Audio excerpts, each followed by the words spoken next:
6, versículo 22. Diz assim, irmãos, palavra do Senhor. Agora, porém, e esse porém aí, portanto, você sabe que ele está marcando algo, é uma sinalização quando ele aparece na Bíblia, um porém ou um portanto. Ele diz agora porém, então ele está dizendo que o que virá depois desse porém é uma situação totalmente diferente daquilo que ele vinha tratando. E sabe o que Paulo vinha tratando? Ele vinha dizendo assim, irmãos, vocês lembram quando nós éramos escravos do pecado? Vocês lembram que nós, como escravos do pecado, fizemos coisas das quais hoje nós nos envergonhamos? Porque nós recebemos algo da parte de Deus e agora nós olhamos para trás e pensamos em algumas decisões, escolhas ou ações que nós tivemos que nos envergonham. Mas ele tem uma boa notícia, ele diz assim, agora porém... E olha o que diz, você pode ler comigo, agora porém, libertados do pecado, transformados em servos de Deus, o fruto que vocês escolhem é para a santificação, e o fim neste caso é o que, irmãos? É a vida eterna. Para falar sobre o caminho da transformação, é necessário sempre dizer que existem dois tipos de caminho. O caminho escolhido por Deus para levar o homem para a transformação necessária. Essa transformação só acontece através do conhecimento de Deus, de quem Deus é. Jesus disse assim, e a vida eterna é essa, que te conheçam a ti, o único Deus verdadeiro, e a Jesus Cristo a quem enviaste. Esse é o primeiro caminho, entre dois. O caminho da transformação, que é o caminho proposto por Deus. E existe um outro caminho. O caminho escolhido pelo homem para ser transformado, não pelo conhecimento de Deus, mas pelo conhecimento de si mesmo. E há algum tempo, irmãos, vocês devem conhecer, o caminho escolhido pelo homem para ser transformado é um caminho de peregrinação, chamado o caminho de Santiago de Compostela. Alguém já ouviu falar sobre o caminho de Santiago de Compostela? As pessoas continuam peregrinando por ele. E nem todo mundo que caminha pelo caminho, de Santiago, realmente faz por motivos religiosos. Muitos nem creem em Deus. Eles estão buscando uma outra coisa, um outro tipo de experiência. Para você ter uma ideia, o caminho de Santiago de Compostela tem várias rotas, mas a rota mais conhecida, o percurso mais conhecido e seguido, tem 800 quilômetros. 800 quilômetros. E por 800 quilômetros que começa na França, uma cidadezinha lá da França, e vai terminar justamente na Espanha. Por este caminho, cada pessoa que decide fazer este caminho, essa rota, se torna um peregrino. Mesmo que ele não acredite em nada, mas ele se torna um peregrino. E a única coisa que ele leva é uma mochila com os pertences dele. A única coisa. E daí é a experiência que muitos têm. Porque ele só pode levar, no máximo, 10% do peso dele dentro da mochila. Se ele pesa 80 quilos, o máximo que ele pode colocar naquela mochila é 8 quilos. Além da mochila, a única coisa que auxilia um peregrino é um bastão que ajuda na caminhada. A única coisa. Minha pergunta é, para que vocês pensem, no final do percurso, haverá alguma transformação na vida daquela pessoa?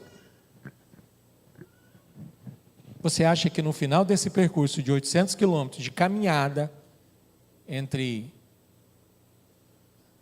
aclives e declives, subidas e descidas, caminhos difíceis, a estrada ela tem algumas dificuldades, você acha que vai ocorrer algum tipo de transformação na vida daquela pessoa?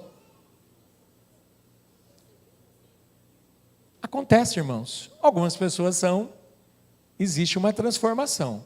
Mas a questão é, que tipo de transformação ocorrerá? Que tipo de transformação? Então, meu propósito nessa manhã, ao ministrar o caminho da transformação, é ensinar de forma bíblica que o caminho escolhido por Deus para transformar o homem também é um caminho de peregrinação. Ele inicia na cruz. E para ser transformado, precisa iniciar na cruz. Depois ele prossegue pela vida de santificação. E ele vai terminar apenas na glorificação. E para transformar o homem, Deus faz algo incrível. Deus tira o homem do mundo, através da transformação, e depois envia o homem transformado de volta para o mundo perdido. E por que Deus faz isso? Porque Deus quer que agora este homem transformado volte para o mundo perdido, sendo portador da luz do Evangelho. A luz que mostra o caminho de Deus e o caminho para Deus.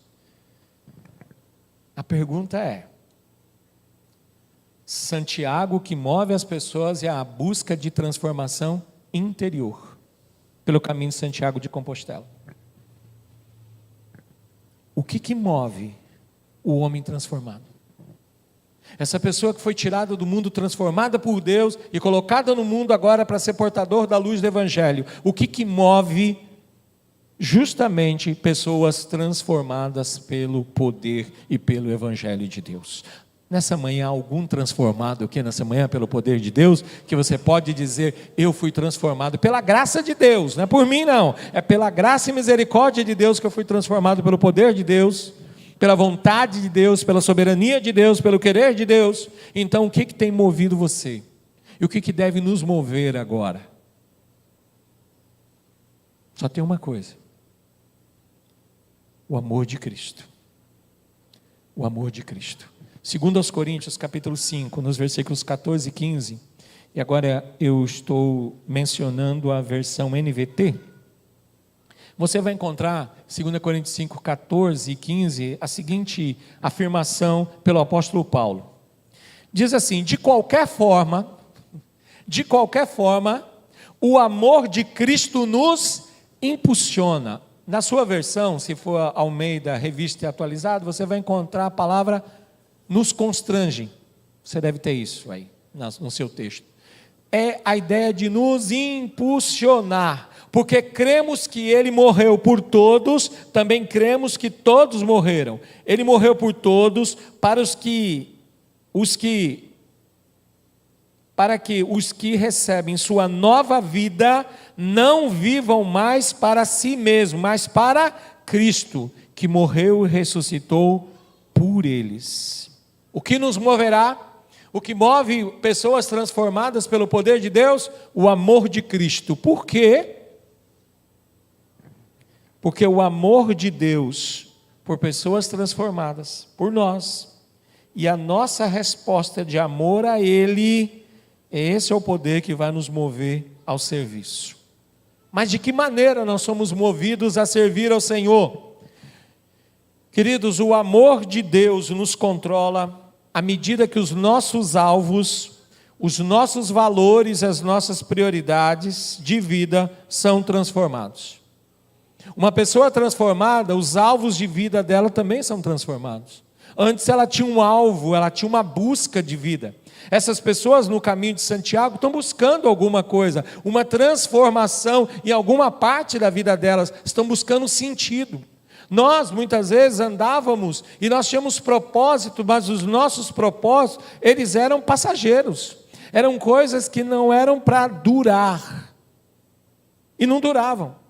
Então nós tínhamos que ter outro propósito, nós ensaiamos em busca de uma outra coisa. Agora nós somos transformados, e pessoas transformadas, ele tem também os seus alvos de vida transformados, mas não são só os seus alvos, são os seus valores. Nós tínhamos valores, só que os nossos valores, eles eram corrompidos pelo pecado, e também nós nos adequávamos onde nós estávamos, com o ambiente que nós estávamos, e os valores muitas vezes do ambiente onde nós estamos, eles são péssimos, e aí nós começamos a absorver esses valores, mas agora em Cristo, Nós temos valores diferentes. E se nós não os temos, então nós temos um problema talvez na transformação.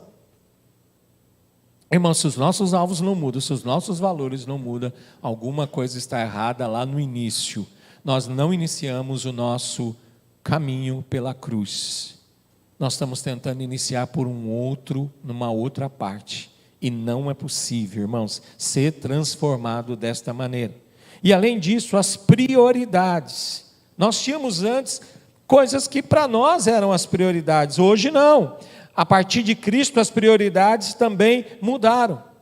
E como nós fazemos um resumo de tudo isso, queridos? No passado nós vivíamos por nós mesmos e para nós mesmos. Mas agora, como diz o texto de Romanos 6, nós mudamos de rumo. E por que nós mudamos de rumo, meus irmãos? Porque nós vivemos por Ele que morreu e ressuscitou por nós. Hoje nós estamos vivendo no caminho da transformação. Estamos vivendo no caminho da transformação. E quem andará pelo caminho da transformação? Quem andará pelo caminho da transformação? Segundo Romanos 6, 22, todo aquele que é alcançado pelo poder de Deus, foi libertado do pecado e transformado em servo de Deus. Ele colherá o fruto da santificação e por fim a vida eterna. Este andará no caminho da transformação. A questão não é só quem andará, mas como ele andará pelo caminho da transformação. Como eu e você andaremos pelo caminho da transformação. Abra sua Bíblia, Isaías 30, 21, eu vou ler também na versão NVT. Isaías 30, 21 na versão NVT, diz algo e nos mostra o como. Como nós vamos andar pelo caminho da transformação? Você que já foi alcançado pela transformação de Deus, como você se mantém neste caminho que nós falamos? Lembra que é uma peregrinação? Nós iniciamos na cruz, agora nós estamos num processo de santificação. É um caminho, irmãos. Ele só termina quando vier a glorificação. Até lá nós estamos dentro desse processo. Como é que nós andamos por esse caminho? Isaías 30, 21 na NVT diz: e os seus ouvidos o ouvirão, e uma voz atrás de você dirá: este é o caminho pelo qual devem andar, quer se voltem para a direita, quer para a esquerda. Como nós andamos pelo caminho da transformação? Ouvindo a voz de Deus e respondendo ao chamado dele. E para isso são necessários 4 passos. 4 passos são necessários. Primeiro passo, que é um provérbio chinês, você sabe, né? Toda grande jornada começa com o primeiro passo. Muitas vezes nós queremos fazer grandes jornadas, temos grandes sonhos, mas nunca damos o primeiro passo em direção à concretização, ao início da nossa jornada. Qual seria o primeiro passo? Segundo aos Coríntios 5,17, o tema da campanha de missões nacionais. O que diz lá? Você pode ler comigo o que diz? Assim que, se alguém está em Cristo, nova criatura é, as coisas velhas já passaram, eis que tudo se fez novo. Qual é o primeiro passo?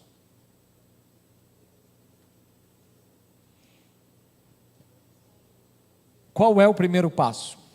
Segundo esse texto, o primeiro passo é estar em Cristo. Mas você diz, mas não é ser nova criatura? Percebe, irmãos, a construção do texto. Para ser, é preciso estar. Para ser uma nova criatura, com uma nova mente transformada pelo Senhor, é preciso estar em Cristo.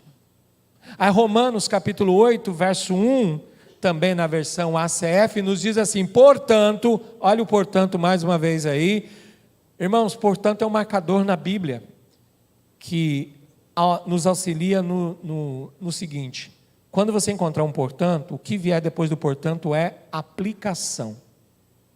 Tá bom? Para facilitar, encontrou um portanto, o que será dito depois é aplicação. O ensino foi dado, agora vem a aplicação daquele ensino, da doutrina dada. O que diz Romanos 8:1 é um texto que a gente gosta bastante. Portanto, agora, nenhuma condenação há para os que estão em Cristo Jesus, que não andam segundo a carne, mas segundo o Espírito. O que é necessário para estar em Cristo?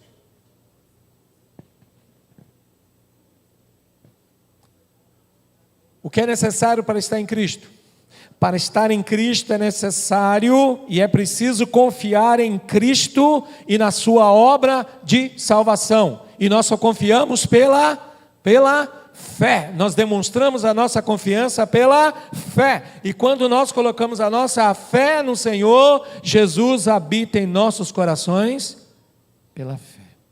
Pela graça, sois salvos por meio da fé, e isto não vem de vós, é dom de Deus. Antes andávamos sem Cristo, mas agora estamos em Cristo. Sem Cristo, em Cristo. Paulo escreve aos Coríntios, a primeira carta, 1 aos Coríntios 1:30, e diz assim: e mais um porém.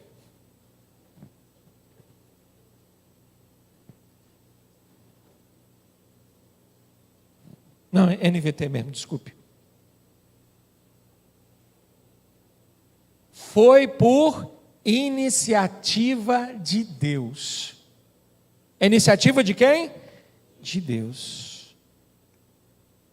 Que vocês estão em Cristo Jesus, que se tornou a sabedoria de Deus em nosso favor, nos declarou justos diante de Deus, nos santificou e nos libertou do pecado.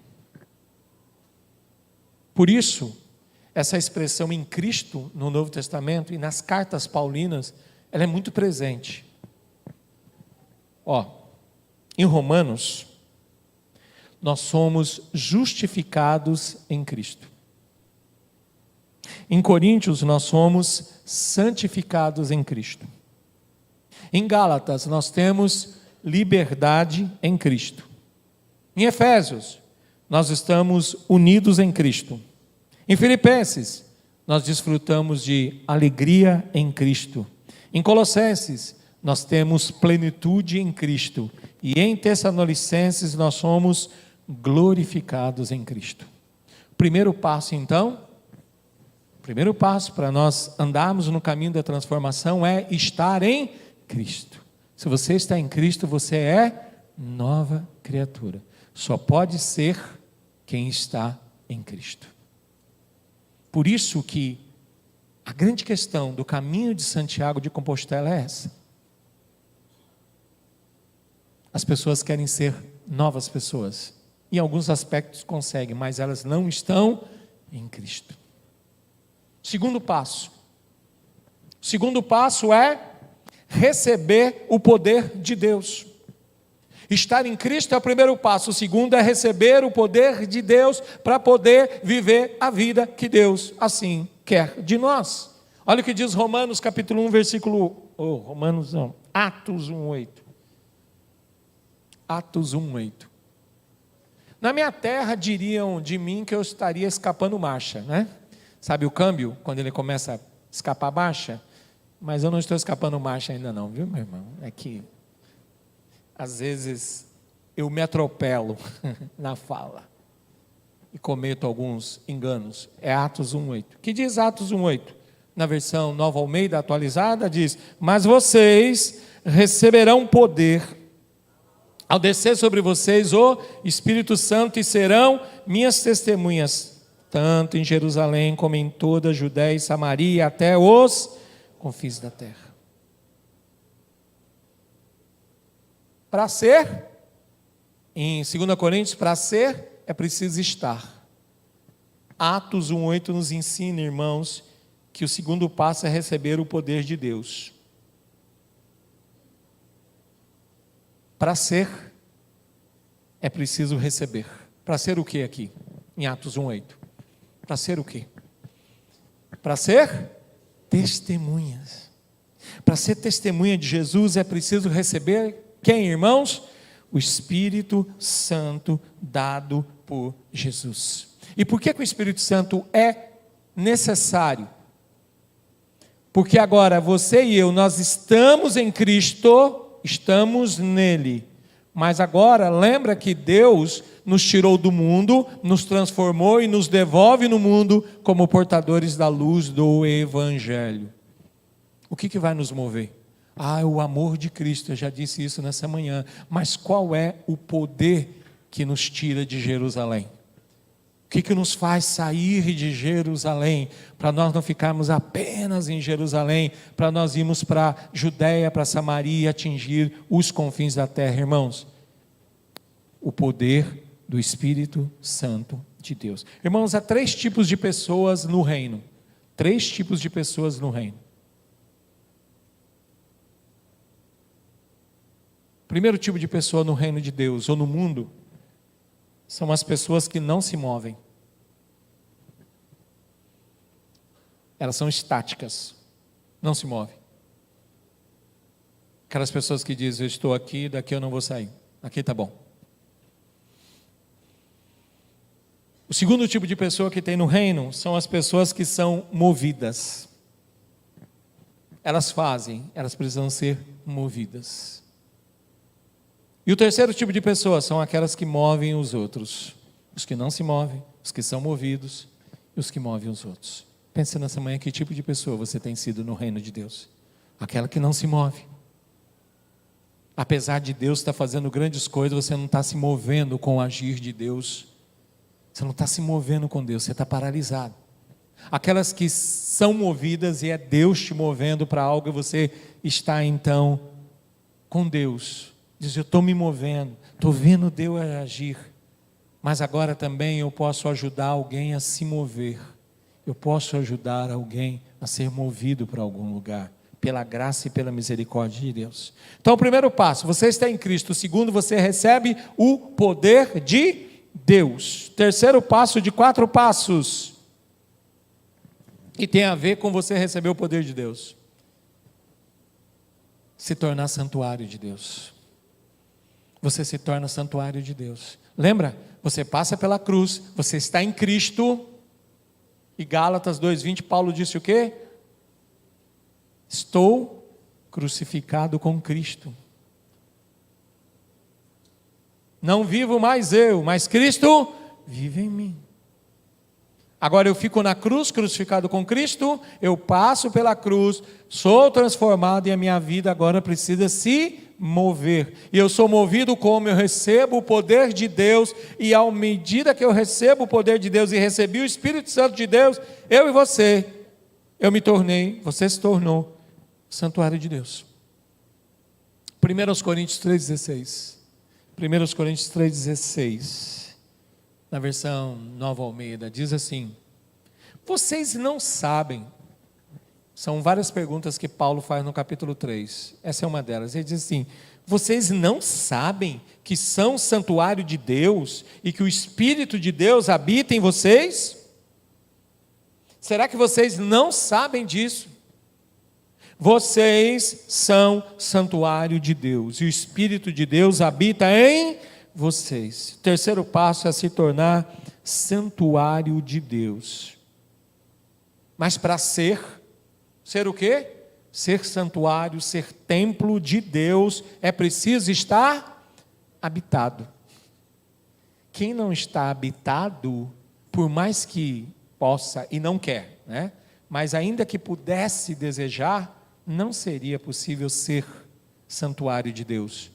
Porque para ser santuário de Deus, templo de Deus, é preciso estar habitado pelo Espírito Santo. Significa ser habitado pelo Espírito. Significa que o Espírito habita em mim, é só isso? Não. Ser habitado significa ser controlado pelo Espírito Santo de Deus. Significa ser fortalecido pelo Espírito Santo. Significa ser renovado pelo Espírito Santo de Deus. Deus guia as nossas vidas através do Espírito Santo de Deus. O quarto passo e último dessa jornada é é se tornar semelhante a Jesus. Estou em Cristo, recebo o poder de Deus, me torno santuário para que esse poder de Deus, que é uma pessoa, que é o Espírito Santo, habite em mim, e então agora eu me torno semelhante a Jesus. E tem duas fases para se tornar semelhante a Jesus, na verdade três modos de se tornar semelhante a Jesus, e Deus está atuando nisso nas nossas vidas. Qual é a primeira? Bom, para ser semelhante a Jesus,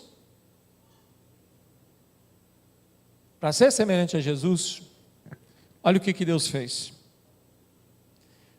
Na cruz, lembra? Cruz, santificação, glorificação.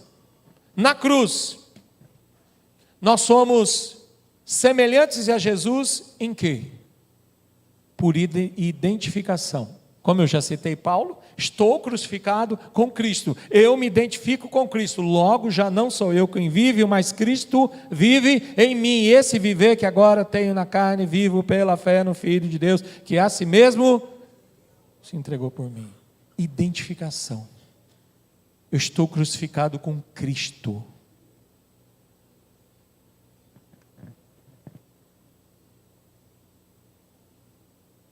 Eu preciso ser semelhante a Jesus. Na cruz é por identificação. E na vida? Na vida. Como é que eu vou me tornando semelhante a Jesus? Romanos 8:28 diz: sabemos que todas as coisas cooperam para o bem daqueles que amam a Deus. E o 29 diz o quê? Pois aos que de antemão conheceu, também os predestinou para serem conformes à imagem do seu Filho, Jesus, a fim de que ele seja o primogênito entre muitos irmãos. Como é que Deus está nos tornando semelhantes a Jesus hoje, irmãos, nesse momento, na nossa vida? Nós nos identificamos com Cristo na cruz. É o processo de santificação. E sabe quem é que a Bíblia diz que trabalha no processo de santificação? Segundo os Coríntios 3:18 vai dizer assim: e todos nós, com o rosto descoberto, sem véu, sem nenhum impedimento, somos transformados, contemplamos a glória do Senhor e somos transformados de glória em glória, na sua própria imagem, a imagem de Jesus, como pelo Senhor, que é o Espírito. Ó, estamos em Cristo, recebemos o poder, nos tornamos santuário, e o Espírito Santo agora está trabalhando em mim, em você, em nós, para fazer o quê? Para nos tornar semelhantes a Jesus. É durante essa vida toda. Vai faltar qual parte? A parte final, a glorificação. Essa só acontece no céu. E na glorificação, como que vai acontecer? 1 João capítulo 3, versículo 2. 1 João, ou 1 de João 3:2. 1 de João, que é a primeira carta dele, diz assim: amados, agora leia comigo, e vê que coisa maravilhosa, diz: amados, já somos filhos de Deus, mas ele ainda não nos mostrou o que seremos quando Cristo vier. Sabemos, porém, que seremos semelhantes a Ele, pois o veremos como Ele realmente é. A fase final, para ser semelhante a Jesus, será preciso ver Jesus.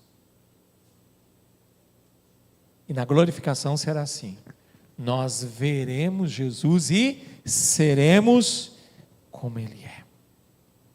Irmãos, como nós terminamos nessa manhã? Terminamos pensando que para ser e receber algo de Deus é preciso estar em Cristo. Nós entendemos que para estar habitado e ser templo de Deus é preciso receber o que Deus envia para quem está em Cristo. Nós entendemos que para ser semelhante a Jesus é preciso ver Jesus como templo de Deus, habitado pelo poder de Deus, enviado para quem está em Cristo. Eu termino concluindo nesta manhã com 3 pontos e chamando a sua atenção para a sua reflexão. A primeira, eu citei, é que Cristo habita em cada coração pela fé.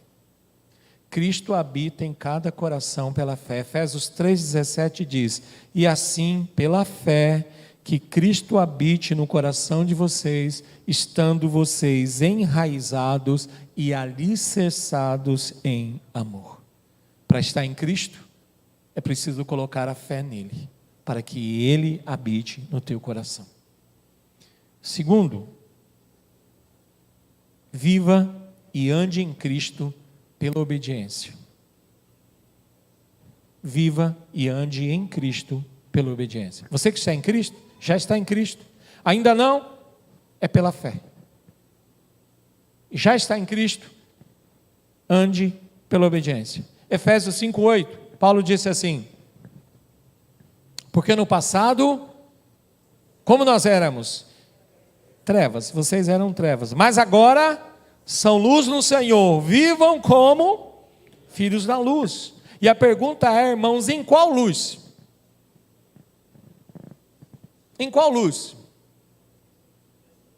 Nas luzes da santidade de Deus.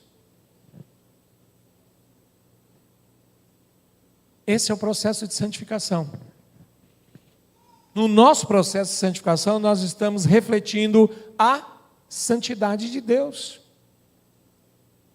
Nós nos santificamos e nós apontamos para Deus e não para nós mesmos. Aí no processo de santificação, a quantidade de luz que cada um está refletindo é diferente. Mas há aqui uma exigência: andar na luz é igual para todos. Eu e você precisamos andar na luz. Se você ainda não está em Cristo, é pela fé. Mas estando em Cristo, agora é pela obediência. E esse é o processo de santificação. É você caminhar debaixo da luz da santidade de Deus, refletindo a santidade de Deus nos seus atos, nas suas palavras, nas suas ações. A santificação das nossas vidas. E o Espírito vai transformando, irmãos, transformando e nos fazendo mais parecidos com Jesus, mais parecidos com Ele. E por fim, mantenha Cristo no centro da sua vida. Você já está nele? Mantenha Cristo no centro da sua vida. E como é que você faz isso? Como é que você mantém Cristo no centro da sua vida?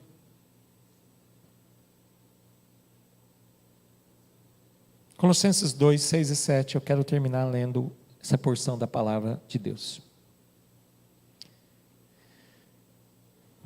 E aqui estou lendo na NVI, que diz assim: portanto, olha mais uma vez o portanto aí. Portanto, como vocês receberam Cristo Jesus o Senhor, continuem a viver nele. De que maneira? Verso 7, enraizados e edificados nele. Preste atenção, nós temos aí 2 imagens, 2 ilustrações. Quando ele usa a palavra enraizados, significa que assim como uma planta, nós precisamos estar nele. Nossas raízes precisam estar em Cristo, aprofundadas nele, fixadas nele, seguras nele. Mas a segunda imagem não é de planta, é de um edifício, diz edificados. Então nós estamos falando de alicerce. Edifício não tem raiz, planta tem raiz, mas edifício tem alicerce, fundamento. E da mesma forma você precisa deixar o fundamento da sua vida, o alicerce da sua vida em Cristo, firmados na fé, como foram ensinados, transbordando de gratidão. Como é que você mantém Cristo no centro da sua vida? Entendendo que Jesus é o centro. E se Ele é o centro, você precisa andar ao redor dEle. Você precisa atuar, viver ao redor dEle. Ele é o centro. Quando você comprometeu a sua vida com Cristo, quando você colocou a sua fé nele, e você foi feito filho de Deus pela vontade de Deus, não pela vontade do homem, mas por obra de Deus, você nasceu de novo. Sabe o que aconteceu? Cristo se moveu para o centro da sua vida. E você precisa mantê-lo lá, por meio da adoração. É adorando a Cristo como Senhor da sua vida, que Ele se mantém sempre no centro. É não querendo assumir o centro da sua vida, nem querer colocar qualquer outra coisa ou pessoa no centro da sua vida. Que Cristo seja o centro das nossas vidas sempre. Que Deus te abençoe nesse dia, meu querido. Que a graça do Senhor Jesus Cristo, o amor de Deus e a comunhão do Espírito Santo seja com todos vocês. Vocês tenham um ótimo dia. Se você quer um plano de leitura bíblica, tem aqui. Nós nos despedimos e você abraça seu irmão. Antes que ele saia, abrace ele. Nesta manhã nós nos encontraremos hoje às 18h30 para estudar a palavra do Senhor e cultuar o Senhor. Até lá, um forte abraço, Deus te abençoe grandemente.